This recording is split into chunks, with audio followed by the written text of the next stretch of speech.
El Club de la Cultura con C. Castro.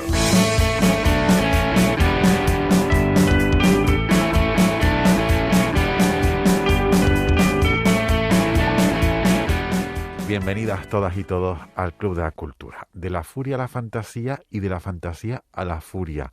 Esta semana hacemos este viaje de ida y vuelta en el programa.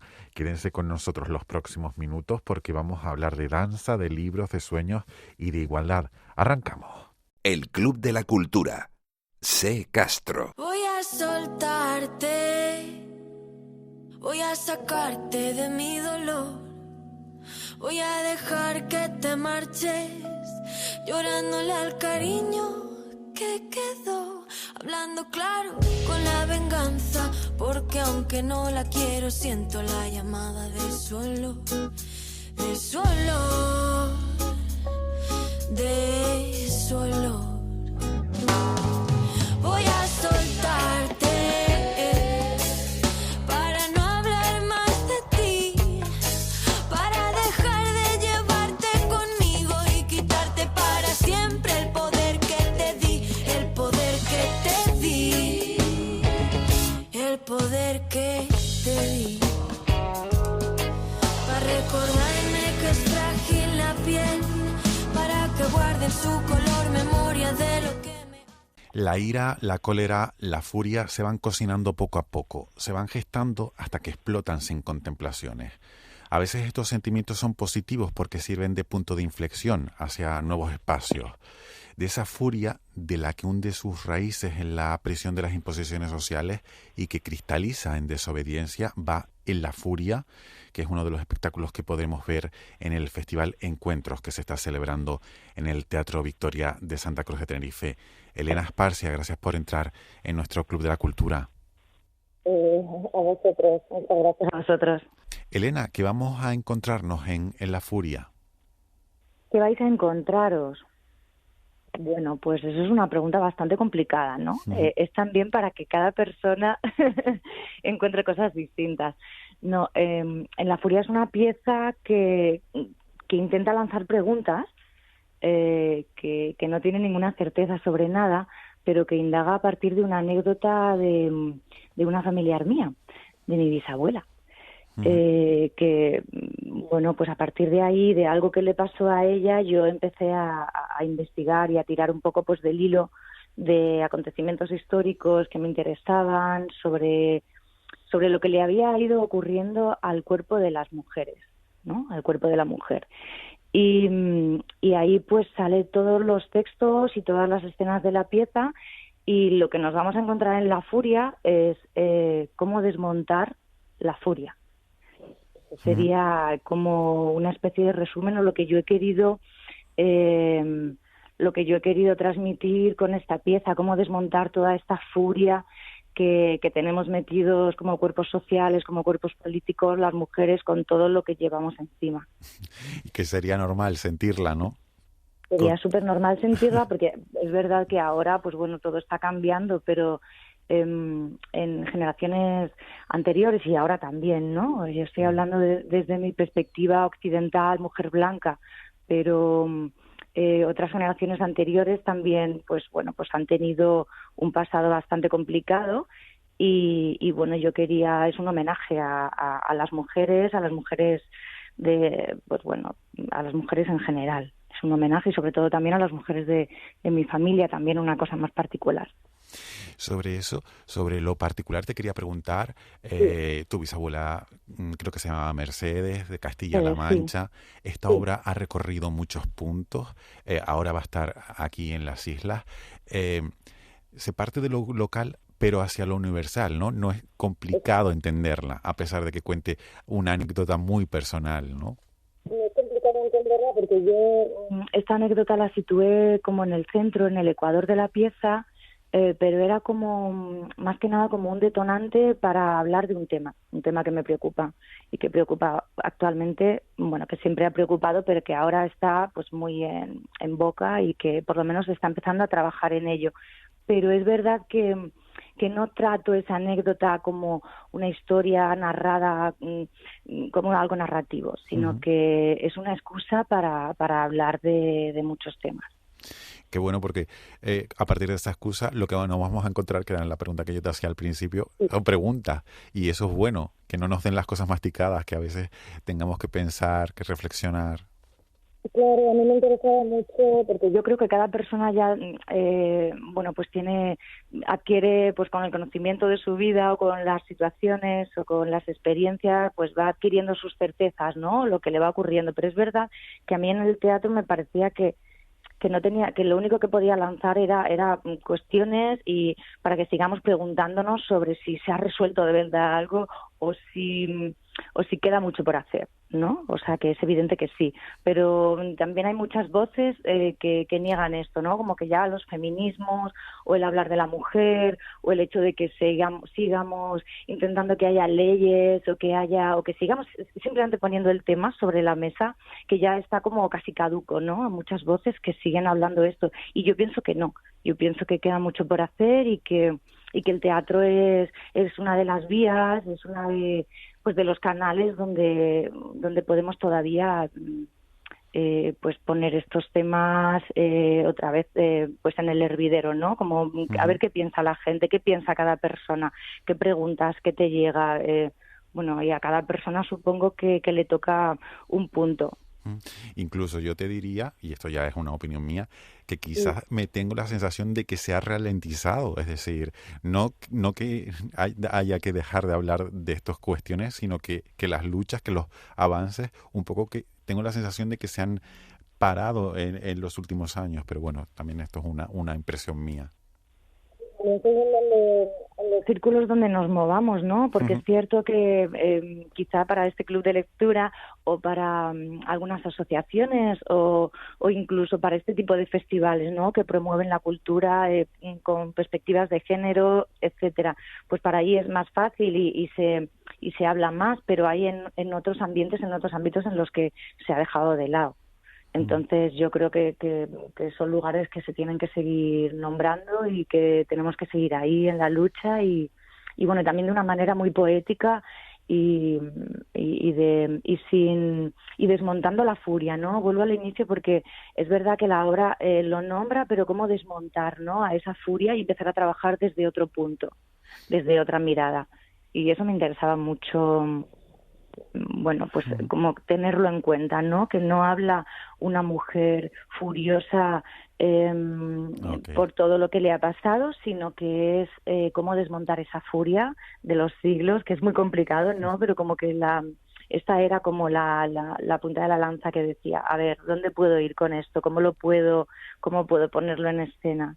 Escuchándote recuerdo a Stephen Hessel, que fue un poco el promotor de aquel libro Indignaos, que promovió todo el 15M y todo ese movimiento, que un poco él planteaba que solamente desde la indignación se podían avanzar, ¿no? Que a partir de la indignación uno podía hacer puntos de inflexión y salir a la calle y protestar. Y me gusta la vuelta que le has dado, ¿no? Porque un poco, sin llegar a esos extremos, quizás la indignación podría estar muy próxima a esa furia, ¿no? Y cómo estás tratando de desvestirla, ¿no? Que se convierta en algo positivo. Que te ayuda a poder...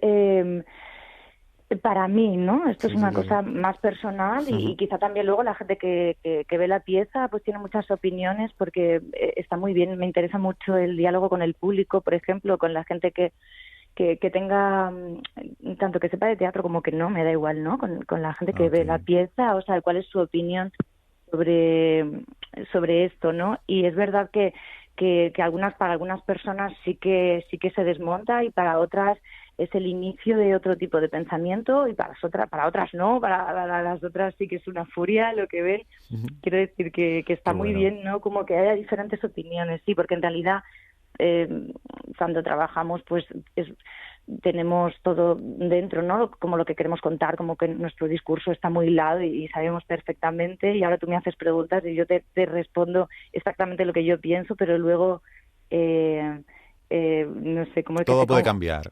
Claro, se conjugan muchas y tampoco hay tampoco hay verdades absolutas, ¿no? Cada uno analiza las cosas en función de la mochila que tenga. Esto es. Entonces eso es fascinante.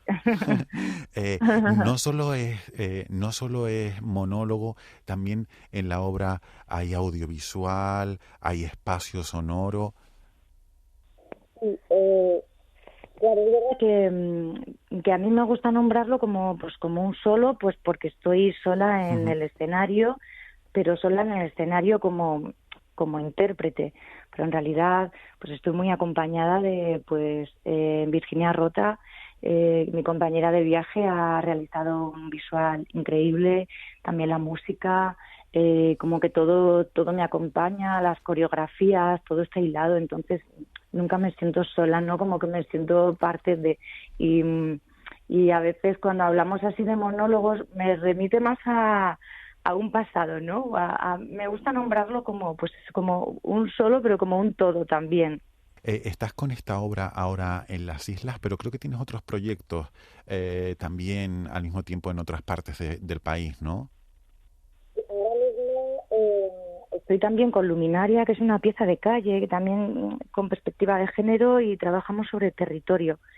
Y esto también lo estamos moviendo ahora. Bueno, y también me voy a ir a México a hacer una residencia, a trabajar con un grupo de mujeres en este verano y montando otra, como la segunda parte, porque esto sería una trilogía dentro de mi cabeza. En La Furia sería la primera parte y Le Plaisir sería la segunda, que es una contestación en La Furia, como que va a haber un diálogo entre las dos, y en eso estoy ahora. Qué bueno. Por ahora, sí. Elena Esparcia, que presentará el día 14 en La Furia en el Festival Encuentros del Teatro Victoria de Santa Cruz de Tenerife. Gracias por estar en Canarias Radio. Pues muchísimas gracias a vosotros y que vaya muy bien. Espero que os guste, los que vayáis a verla y las que vayáis a verla, y bueno, pues encantada de poder conversar contigo. La estantería del club.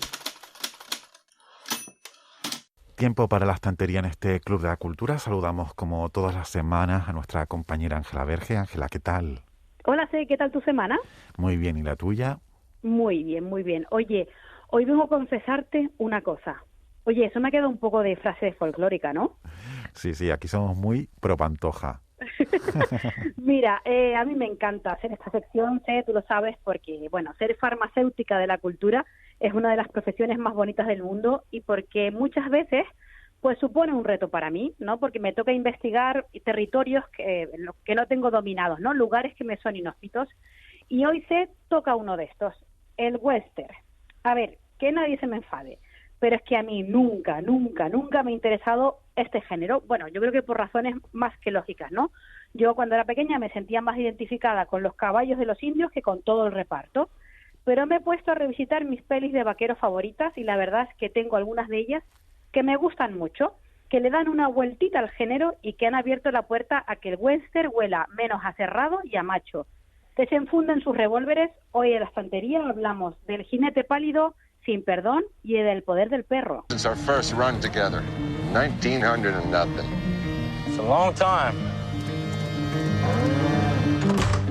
What you doing?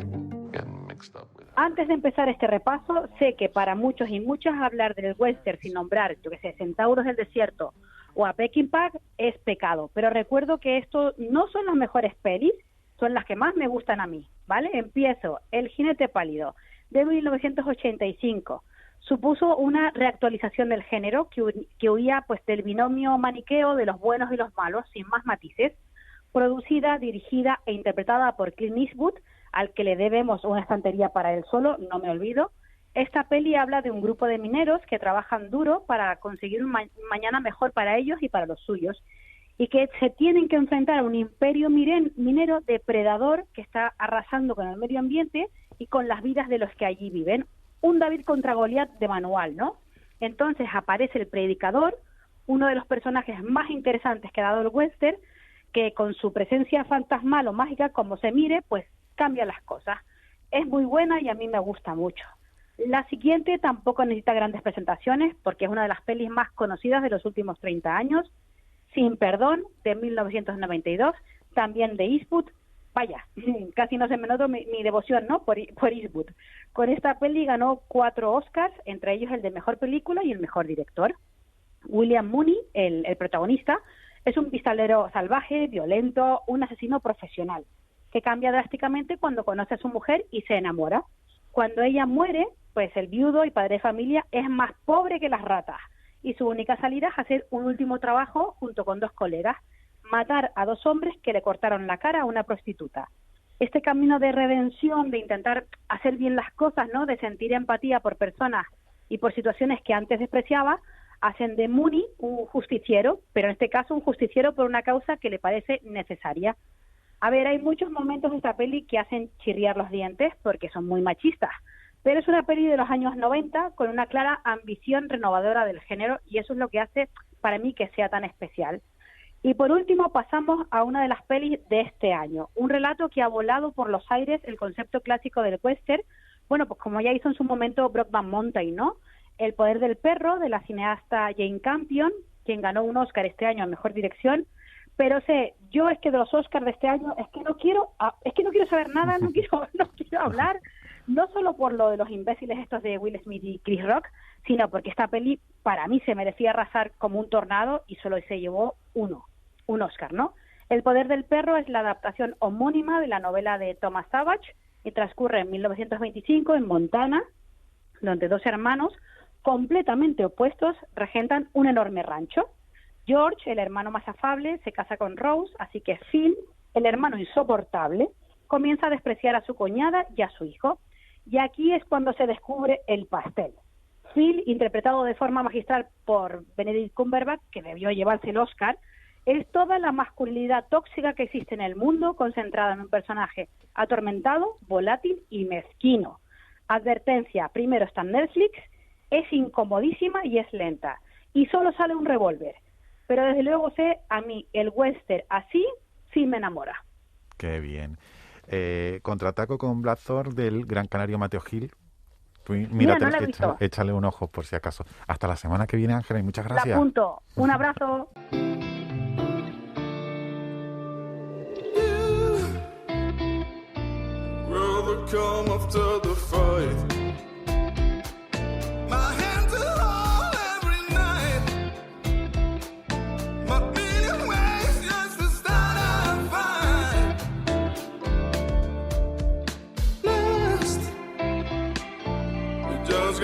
Between the tides, we just got lost between the lines, between the words that came to understand.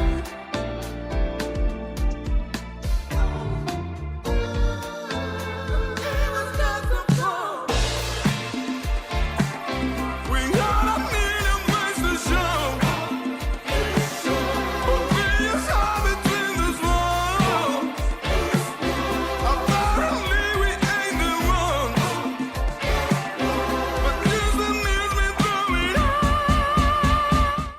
A veces la imaginación, la fantasía es indispensable para continuar. Y eso que en muchas ocasiones la escondemos, la apagamos. En los próximos minutos vamos a hablar de La Senda del Cruzado, una novela de Samuel Tejera publicada por la editorial Titanium, una novela de género fantástico. Samuel, gracias por estar en el Club de la Cultura. Muchísimas gracias por la invitación, encantado de compartir este ratito. ¿Qué tal, estás bien? Muy bien, estupendo. Con muchas ganas de hablar un poquito del libro y sobre todo de la fantasía, por supuesto. La Senda del Cruzado es tu primera novela, es una historia de aventuras de género fantástico. ¿Qué nos podemos encontrar? Vamos a encontrar, por un lado, la fantasía más clásica, en el sentido de que yo he tomado como inspiración a los que son mis referentes en el género, como pueden ser Tolkien, George R.R. Martin, Robert Howard, los pilares fundamentales para este género. Sin embargo, a mí siempre me gusta destacar que, mi faceta profesional, porque yo estudié historia, tengo el privilegio de ahora mismo estar trabajando en un archivo histórico, entonces creo que la mía es una fantasía muy particular porque tiene inspiración directa de hechos y de personajes históricos. Qué bueno, qué bueno. Hay un poquito de todo, ¿no? Es bueno partir de la realidad para imaginar. Totalmente. Yo creo que que muchas veces eso que se dice de que la realidad supera a la ficción es completamente cierto. Y cuando uno se para a estudiar un poquito en profundidad diferentes episodios, personajes, momentos históricos, pues se da cuenta de lo épico y de lo extraordinario que tienen algunas de esas circunstancias, ¿no? Y vamos, yo he querido ir tomando esas pequeñas píldoras y trasladarlas, extrapolarlas a un mundo, a un contexto de fantasía. Qué bien. Cuéntanos, creo que se pronuncia así, ¿quién es y cómo es Abeloth, el protagonista de la novela? Pues es nuestro protagonista, Abeloth Marsaslok. Es un caballero atormentado que al inicio de la novela nos lo encontramos regresando a su hogar. ¿Desde dónde regresa? De una guerra, de una cruzada, de una guerra santa en la que ha participado, en la que ha sido derrotado él y el ejército al que acompañaba. Y lo curioso es que al regresar a su hogar se encuentra que su reino, que su imperio, que su tierra natal está completamente consumido por la anarquía, por el caos, el gobierno ha caído, el emperador ha muerto, nadie sabe muy bien qué sucede y todo el mundo habla de un castigo. Porque esta primera novela es la primera parte de una saga en la que me encuentro trabajando, que es la Crónica del Castigo. Entonces, la senda del cruzado, pues, sería esa pequeña introducción al mundo, a Nelvoria, que es el continente en el que nos vamos a mover durante las aventuras de Abeloth, y nos van a presentar ese castigo, ese peligro que ha hecho que todo un imperio caiga y que nadie sabe exactamente muy bien lo que es. De tu respuesta deduzco que hay saga para rato. Sí, la verdad es que yo te digo, ahora mismo me encuentro trabajando en la segunda parte. Creo que hay contenido para 3, muy típico de la fantasía, ¿verdad? La trilogía. Pero sí, la verdad es que con lo que me he encontrado es que la propia historia se ha convertido en una bola de nieve, en el sentido de que cada vez me pide más, me exige más subtramas, que aparezcan más personajes a intervenir, porque esta primera parte está muy centrada en la historia de Abeloth, ¿no? Es un viaje de regreso a casa, pero también es un viaje muy introspectivo en la psicología del personaje, en lo que ha supuesto la guerra para él, en lo que supuso dejar su hogar atrás y ahora regresar, en la incertidumbre de no saber qué habrá sido de los suyos. Hay una historia de amor y sobre todo de desamor ahí de fondo. Entonces, mi intención para los próximos números, para los próximos volúmenes, es ampliar el marco y darle mucha más amplitud a esas aventuras, ¿no? Pasar de lo personal a lo general. Y en ese ámbito de lo personal, te he leído diciendo que, como bien decías, como bien nos contabas, que era un viaje de regreso a ese hogar, pero que también era un viaje de descubrimiento, de redención personal. Totalmente, porque, hombre, a mí algo que siempre me gusta comentar es que creo que es muy difícil ser completamente original, ¿no? Y yo, en este caso, ¿cuál es la gran historia de un regreso a casa que tenemos, sobre todo en nuestra cultura occidental? Pues la de Ulises, ¿no? La de Odiseo, en su viaje de regreso a Ítaca, todos esos años que pasa recorriendo el mar en busca del camino de vuelta a casa. Y cada prueba que se va encontrando en el camino pues supone un nuevo descubrimiento personal y una evolución de su propia personalidad, del personaje. Y en este caso Abeloth pues tiene una transición muy parecida, no solo por lo vivido en la guerra, sino que ahora cada nuevo hallazgo, la mayoría aterradores que va teniendo en su tierra natal, le van a ir cambiando y lo que aparentemente era un tormento continuo por lo vivido en la guerra, pues quizás se convierta en algo esperanzador. Quizás ese contexto de caos, de barbarie, le sirva a él para encontrar matices de su personalidad que no conocía. ¿Y por qué ese nombre de Crónica del Castigo para toda la serie? Bueno, hay un elemento muy importante que no te lo he comentado hasta ahora, y es que en la historia hay una secta que trabaja, se mueve por todo el territorio del imperio natal de Abeloth y que lleva durante muchísimo tiempo hablando sobre un castigo que va a llegar, un castigo que va a caer por los pecados del emperador, por los pecados que el imperio ha cometido y por la Guerra Santa en la que Ávelo se vio envuelto.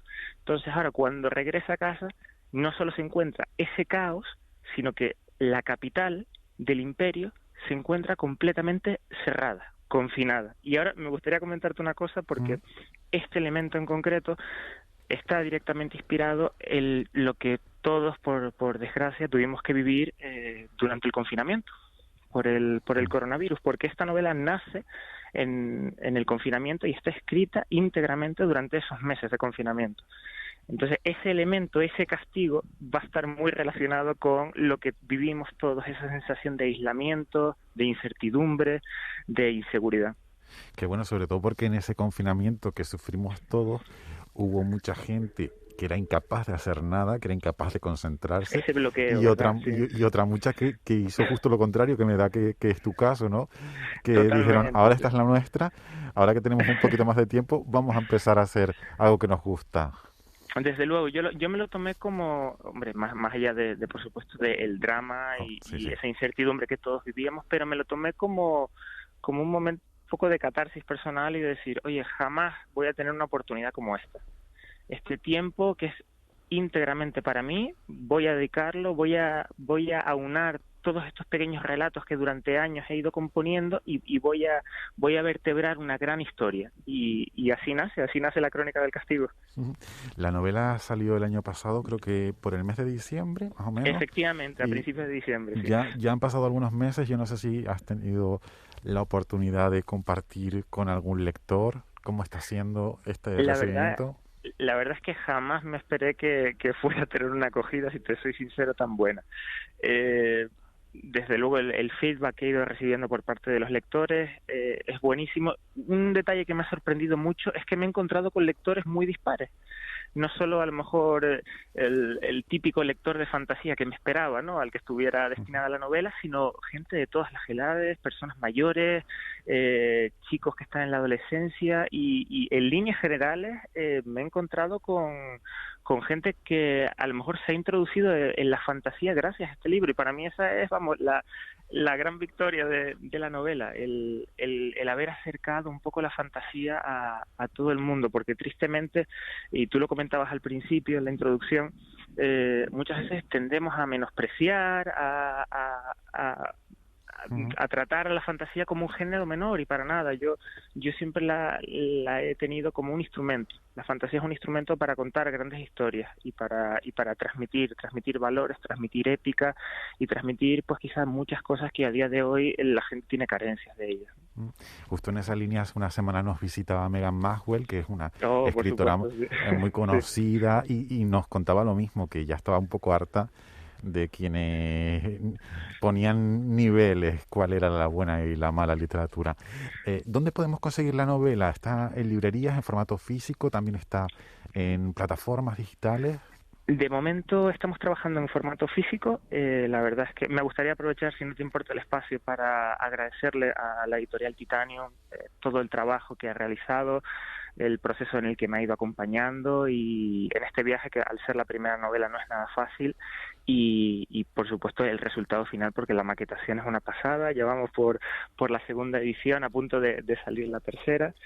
Y la editorial Titanium trabaja con la distribuidora Z. Eso significa que en cualquier librería se puede conseguir el libro ahora mismo, y en caso de que no lo tengan, pues en cuestión de un par de días, gracias a la distribuidora, pues lo podrá recibir el lector interesado.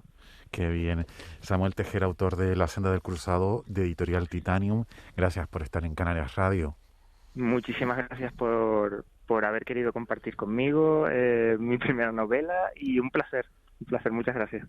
Como la luna aparece en el cielo, como la marea que viene y va, como las flores que nacen y mueren, así mi cuerpo cambiando está, a veces me siento como primavera. Nos vamos. Gracias a Elena y a Samuel por querer abrir las puertas de este club, también al equipo técnico de Canarias Radio, que se ha hecho cargo de la edición del programa. Ya saben que pueden escuchar todos nuestros programas en la web del Grupo Radio Televisión Canaria y en las plataformas como iVoox.